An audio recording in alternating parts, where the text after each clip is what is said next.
Ito namang Bangsamoro communities, layon pang mas paundarin sa pamagitan ho ng iba't ibang mga development programs at institutional reforms. Ang balitang yan tinutukan ng Star FM Manila. Layon na mas paunlarin pa ang Bangsamoro communities sa pamamagitan ng pagpapatatag ng development programs at iba't ibang institutional reforms.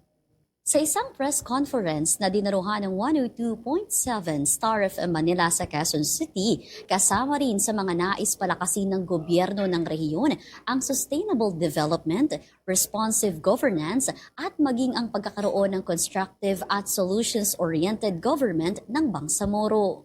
Sa pagtatanong rin kay Cabinet Secretary Maud Asnin Pendatun, nagbigay ito ng ilang mga hakbangin upang mas mapadali pa ang kolaborasyon sa high-level engagement sa pagitan ng provincial governors, miyembro ng Sangguniang Panlalawigan, city mayors at vice mayors sa rehiyon. Nakapailalim sa perspektibo ng legislative at executive branches ng Bangsamoro government ang pagpapahusay pa ng inclusive development ng mga mamamayan ng Bangsamoro. This time around, hindi na kumbaga ang mode ng leadership is hindi na yung maghihintay pa ng request, for example, of assistance or ways in which we can help with the development of the local government units. Mas proactive. So parang kami na, sabi niya, yung maghahanap kung ano yung mga kakailanganin nyo. Parang we're opening everything.